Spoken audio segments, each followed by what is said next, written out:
Bonjour, bien-être.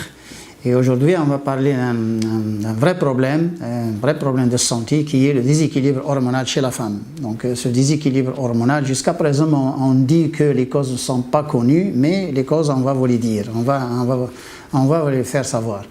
Il n'y a pas de maladie sans cause, mais il faut revenir un peu dans l'historique, il faut reculer un peu, il faut revenir arrière pour connaître ces causes, parce que si on ne connaît pas les causes, on ne peut pas guérir ces maladies.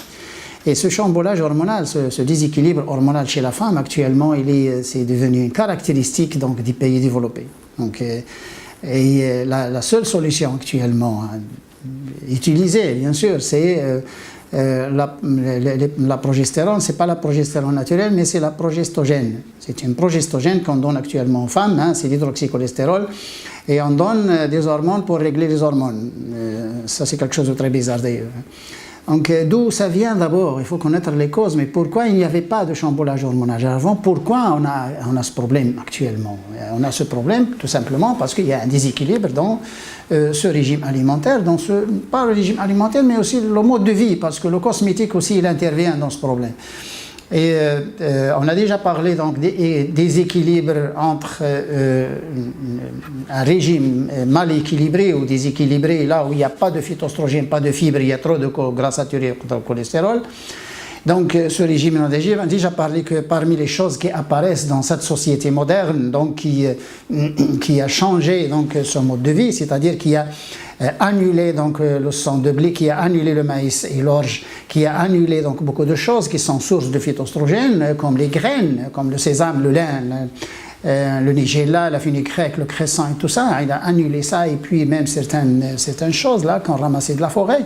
Et puis le régime actuellement comprend beaucoup plus de gras saturés et de cholestérol avec les huiles raffinées, hein, les acides gras en trans. Et bien sûr, avec les additifs alimentaires et les pesticides. Donc, c'est ça les causes donc, de ce chamboulage hormonal. Il n'y a que ça, il n'y a que ça. Donc, plus de cholestérol et de gras saturés, moins de fibres et de phytoestrogènes, égale chamboulage hormonal, égale dérèglement hormonal, égale déséquilibre hormonal. Tout simplement, c'est ça la cause. Donc, pourquoi? Parce que si on regarde un peu étiologiquement comment les choses étaient avant, c'est que les femmes, même maintenant, on a dans cet espace maghrébin, d'ailleurs, les pays arabes actuellement, ils donnent beaucoup plus de progestogène que dans les pays développés. Pourquoi? Parce qu'on a le même problème et ces pays sont des pays importateurs et c'est des pays actuellement qui mangent trop et qui mangent n'importe quoi. Donc, c'est sûr qu'on a les mêmes maladies. Et on a beaucoup plus de maladies dans les grandes villes, au Maroc, même les pays maghrébins, même en Algérie, en Tunisie. On a beaucoup plus de problèmes de déséquilibre hormonal dans les grandes villes qu'il y en a dans les provinces, qu'il y en a dans la campagne. Donc, surtout les régions lointaines, ce sont des régions qui s'éloignent un peu des grandes concentrations. Et pourquoi? Parce que donc, les gens de la campagne, ils mangent très peu de choses, ils ne mangent pas tout le temps, ils ont encore l'huile d'olive, et puis ils mangent le végétal, il y a moins de viande, etc. C'est pourquoi ils n'ont pas ces problèmes de ménorrhée, d'endométriose, de saignement, de dérèglement du cycle austral, les règles 2 fois par mois, ou bien après 50 jours, ils s'arrêtent, ils réapparaissent, tout ça, bon, des douleurs, etc. Donc ça c'est dû tout simplement, et on le dit tout de suite, à un manque de fibres phytoestrogènes, et un abus de gras saturés et de cholestérol. C'est-à-dire on mange beaucoup plus d'aliments d'origine animale, avec les huiles raffinées et avec un pain blanc, c'est-à-dire sans le sang, et puis on a moins de phytostérol. Pourquoi? Parce qu'on a enlevé donc, le sang de blé, l'orge, le maïs, donc de la nutrition humaine, on l'a mis comme alimentation animale, et on a un peu oublié les graines, hein, comme la fenugrec, le cresson, le sésame, le lin, le nigella, etc. On a oublié donc ces graines, la fenouil, l'anis, le carvi, etc. On a oublié ces choses qui sont d'ailleurs sources de phytoestrogènes, même certains épices aussi sont sources de phytoestrogènes, et même certains produits qu'on ramasse donc de la forêt, qui sont aussi très riches en phytostérol.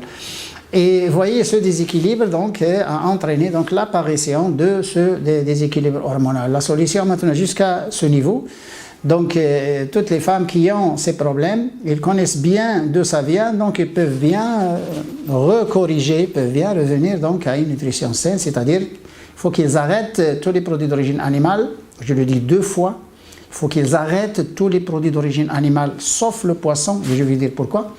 Il faut qu'ils arrêtent la volaille, C'est le poulet, la dinde, le mouton, le porc, tout. Donc il faut arrêter toutes les viandes, il faut arrêter tous les produits laitiers. Et bien sûr, on remplace les viandes par le poisson. Et puis, il faut obligatoirement prendre les légumineuses. Et les légumineuses, ils sont les mêmes que les gens choisissent, c'est tout. Ils sont les mêmes, ils ont un peu plus ou moins la même composition chimique. Que ce soit les lentilles ou les haricots, les petits pois, les pois chiches, la fève, le soja et tout ça, donc c'est la même chose. Les Américains, ils classent même les arachides avec les légumineuses. Les peanuts, bon, groundnuts, ils les classent avec les légumineuses. Donc, cette nutria, les protéines, pourquoi? Parce que les légumineuses, c'est aussi source de phytoestrogènes et source de protéines. Protéines nobles, c'est-à-dire qu'elles ne sont pas accompagnées par le gras saturé et le cholestérol. Et puis, il faut que cette alimentation, il faut qu'il remplace donc les huiles raffinées, les huiles de table par l'huile d'olive. Et il faut qu'il remplace la viande par le poisson. Pourquoi? Parce que le poisson, il y a l'oméga 3, attention. Il y a l'oméga 3, il y a la vitamine D, et il y a aussi le tryptophane, enfin c'est riche en protéines, mais surtout les choses fortes, c'est la vitamine D et l'oméga 3. Et l'oméga 3, il intervient dans la régulation, il intervient aussi dans le phénomène physiologique, dans la régulation donc de ces hormones. Pourquoi? Parce que l'oméga 3, il fait partie du métabolisme du gras au niveau du foie, qui sont les gonadostimulines oméga 3 et puis la vitamine D. Et puis l'oméga 3, il intervient, il agit directement sur les gonadostimulines, il agit directement sur la régulation interne même de ces hormones. Donc, il reste deux grands facteurs, hein, parce qu'avec ça, c'est bon à 50%, 60%. Avec ça, c'est déjà bon à 60%. Si on arrête les produits d'origine animale, les huiles raffinées, et si on prend l'huile d'olive, le poisson et les légumineuses bon, pour équilibrer les protéines, et puis en même temps, on a des apports de phytoestrogènes, et puis il faut prendre les graines entières, c'est-à-dire le pain complet et l'orge, le maïs. Malheureusement, les pays européens et américains ne mangent pas de l'orge, mais dans notre espace maghrébin, on a de l'orge. En consommant encore de l'orge et on a un bon orge. Et il ne faut pas donc tamiser, il ne faut pas donc enlever le sang de blé. Il faut même acheter le sang de blé et le manger. Et il faut aussi ne pas négliger, il faut que le régime comprenne obligatoirement les graines. C'est-à-dire le sésame, le lin, la fenugrec, le cresson, le nigel, la fenouil, l'anis et tout ça. Donc, l'étoile de mer, le carvi, etc. Donc, toutes ces graines, c'est important parce qu'ils sont source de phytoestrogène et phytostérol, surtout le phytostérol. Pourquoi? Parce que phytostérol, ça diminue le cholestérol dans le sang.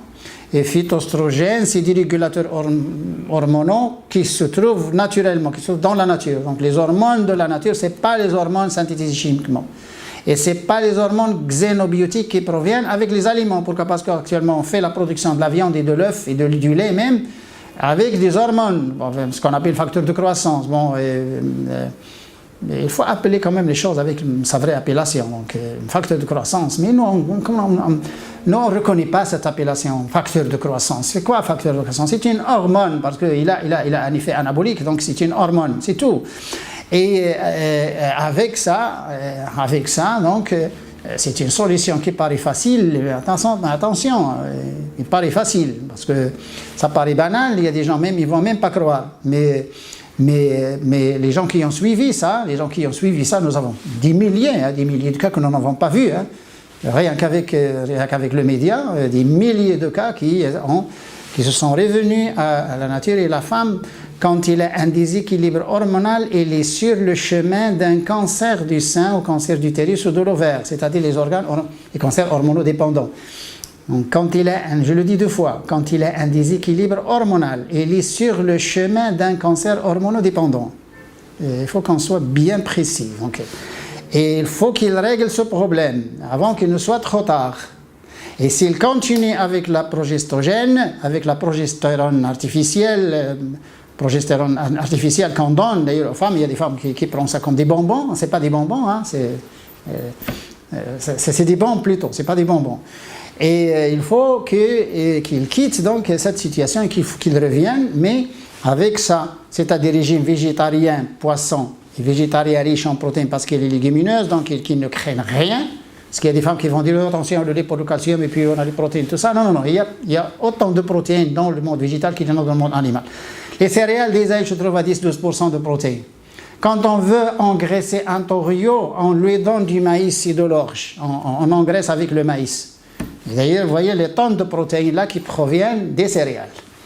Et disons ce discours, cet ancien discours que si on ne mange pas de la viande, c'est qu'on ne va pas vivre, là c'est un ancien discours, il faut l'oublier. D'ailleurs, il faut qu'on arrête à dire aux gens qu'on ne peut pas vivre sans viande. Il faut qu'on arrête ce discours. Et il y a autre chose, attention, il y a autre chose, il n'y a pas que ça.